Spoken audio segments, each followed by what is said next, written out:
Teringat awal tahun 2020, pejabat Indonesia bercandain COVID. Ada yang mengatakan corona tidak mungkin masuk ke Indonesia, mereka akan mati karena panasnya cuaca. Ada pejabat yang mengatakan mereka nggak mungkin masuk ke Indonesia karena orang Indonesia kebal, karena makan nasi kucing. Ada pejabat yang mengatakan lagi, masuknya susah, izinnya rumit, jadi mereka tidak mungkin bisa masuk. Sampai terakhir di gedung DPR tertulis, di spanduk, COVID dilarang masuk. Lu kata COVID bisa baca apa? Intinya melecehkan dan menganggap sepele di awal, mengakibatkan apa yang terjadi saat ini. Ambiar kesehatan dan ekonomi negara level bawah dan level tengah, kecuali yang dapat anggaran dan oligarki masih menganggap benar kelolaan negaranya. Yo monggo kowe sing jabat sakarep mula. Sekarang varian kedua Delta merajalela, menjadi gelombang kedua mengganas.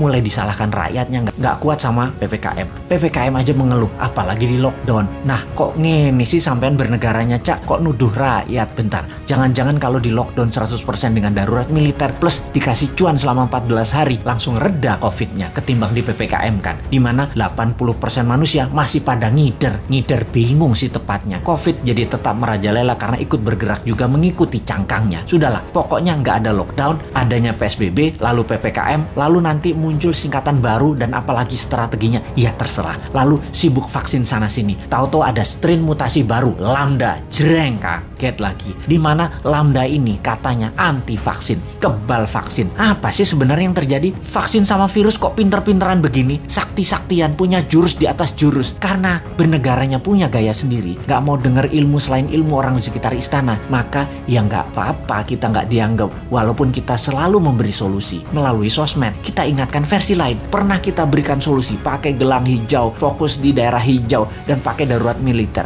nggak digubris. Memang sih sudah pasti ide kita dilepeh. Yowis, rapopo. Kalau buat simulasi alternatif lain ada nggak? Pemerintah buat nggak? Skenario A, B, C, D, dan lain sebagainya. Sungguh loh, ini semua harusnya banyak alternatif yang kita buat solusi dengan banyak skenario. Ada skenario perang dunia, invisible war, skenario pandemi untuk tujuan politik, atau ini pandemi biasa. Oh lupa, selama hampir 2 tahun ini masih kekeh COVID itu pandemi biasa. Bukan ada skenario konspirasi dan bisa selesai pakai vaksin. Dan pendapat ini dipegang kokoh, ngotot banget. COVID pandemi biasa dan selesai dengan vaksin. Itu keputusan maha benar. Kalau kita New Mind punya banyak alternatif berpikir dan skenario bertindak. Beda dengan Old Mind. Kalau ini adalah perang dunia, kita harus segera memutuskan ambil posisi dengan siapa kita berteman. Dengan Nazi atau dengan sekutu. Kalau ala perang dunia kedua. Kalau ini pandemi, biological war sama globalis, maka kita juga harus lobby internasional dengan big pharmacy. Kalau ini pandemi dengan tujuan politik, kita pepet lawannya musuh kita. Ini dari sisi hulu, dari biang masalahnya. Kalau dari sudut pandemi globalis yang terus menginginkan kendali kesehatan, maka apa yang terjadi kalau vaksin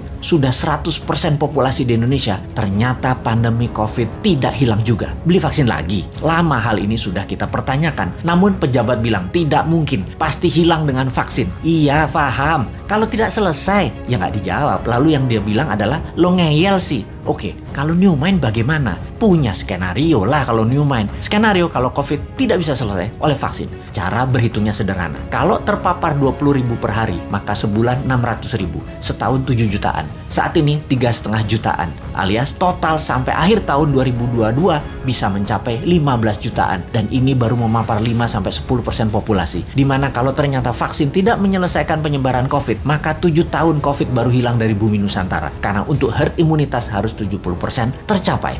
New Mind agar tidak bertele-tele solusi kesehatannya, ditambah memfokuskan solusi COVID adalah pakai imunoterapi, imunomodulator, stem cell, dendritic cell, multivitamin booster, dan sejenisnya selain vaksin yang ada. Pakai printing money modalnya supaya stok siap di akhir tahun 2021 ini. Kita tambah skenario, apa yang terjadi kalau setiap 3 bulan varian baru dimunculkan. Lambda yang terbaru misalnya. Ini sudah diluncurkan dan sudah terdeteksi di 26 negara sudah terpapar. Malaysia tuh masih 0 kasus, tapi sudah panik sejak bulan lalu dan mulai membuat persiapan macam-macam dilakukan. Karena yang lambda ini kebal terhadap vaksin. Imunitas tubuh manusia yang bisa menyelamatkan diri sendiri dikasih booster. Kalau pejabat sekarang tahu nggak ya tentang lambda, theta, upsilon yang bakal muncul? Atau tahu apa enggak juga kita nggak tahu. Punya rencana apa menanganinya juga kita nggak tahu. Atau nggak percaya bakal ada lambda, bakal ada upsilon, bakal ada theta seperti awal tahun 2020 kemarin.